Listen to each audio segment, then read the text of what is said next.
Hi everyone and welcome back to another episode of STC BTN. Today I'm joined by Mr Russo to hear about his experience as a teacher and to find out other interesting facts.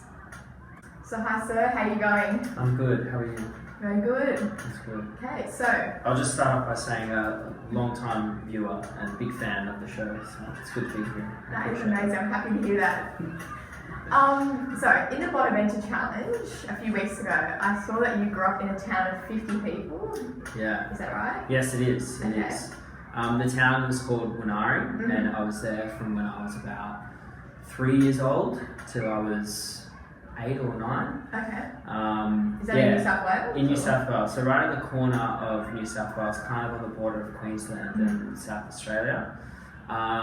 There were 50 people in the town, okay. and I had a primary school that had 15 kids in it, and one teacher for the 15 kids all across the different year groups. So I was in a classroom with kids from year 1 all the way to year 6. Yeah, so it was a bit of an odd experience. Unique though? Very unique, yeah. So that was kind of my experience in growing up. Okay, so what do you do there? Small town? Yeah, not much. There wasn't much to do. I remember a lot of freedom riding my bike.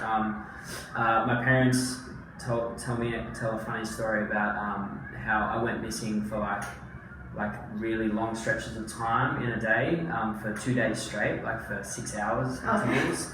And they then on the third day they heard this timber, and I was cutting down a tree, like a little tree, and it took me all day to do it. And you were just there? So obviously there wasn't much to do. I had like a blunt axe and that was it, and I was just like, lumberjack kind of thing. Not much to do, but it was a great experience. Part of the reason we were there is because my dad did childcare work, and he used to travel around almost the size of Tasmania in the outback, going to different towns and bringing toys and things, and kids from different properties would come and go there. So that's part of the reason we're out there. That's awesome. Yeah. And then when you moved out of that town, where did you go from there? From there, we came back to Sydney, and I've lived kind of in Sydney ever since. Okay. Yeah. Awesome.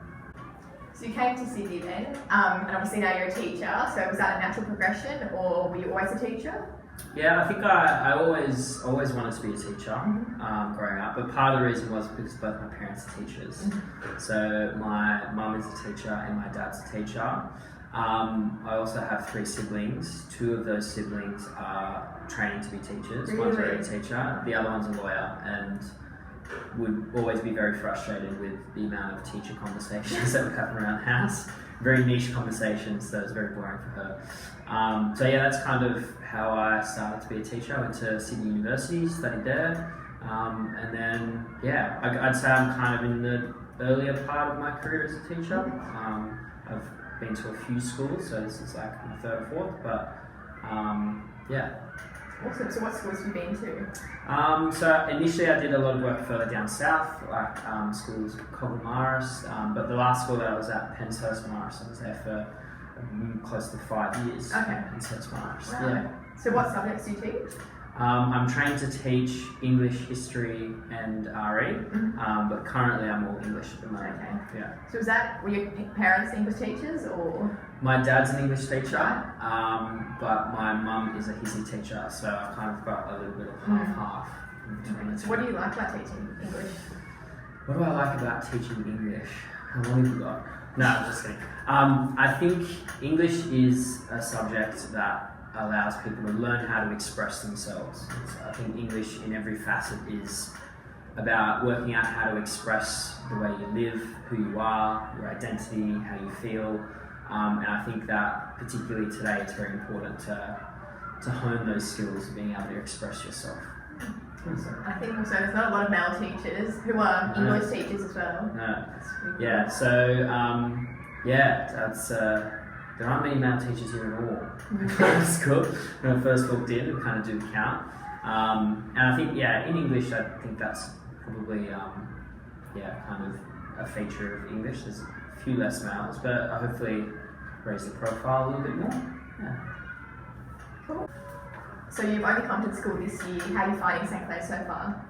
Yeah, it's really good. I this is the first time I've taught all girls before, so it was a little bit intimidating coming in. But I've come to realise that, you know, different schools are just all of them different places, and this one, it seems really special. The students are beautiful, the staff are really lovely as well, and I think, I don't know, it seems like St Clair's, there's lots of interesting things that I haven't really kind of come across before, you know, celebrating people's achievements across the board, not just academically. It seems like everyone gets a little bit of a go, I say. And all the trivia, there's lots of trivia here. Yes. Lots of trivia here, which is good. I like it. It's an engaging kind of way to do things.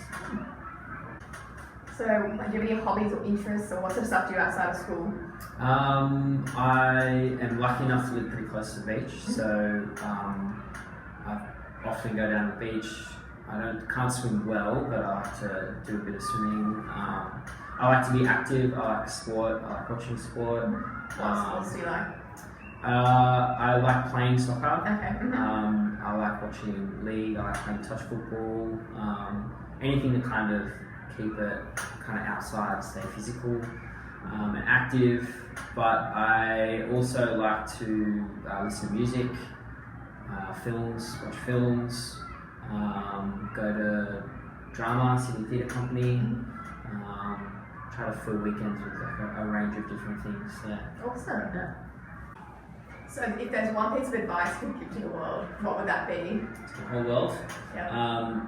One piece of advice I would give is, I think it's very easy to stay in your comfort zone, and you can kind of get by in life just kind of in your little shell, but you're always going to be prompted with different times to take a little bit of a chance or take a little bit of a leap, and I think more often than not, taking that leap is going to end in a positive. Awesome. Thanks so much for watching this episode of STC BTN, and thank you, Mr Russo. Thanks It's for been having really me. interesting having you on here, and thank you to everyone watching. Good luck with your walk. Thank you so much. Bye.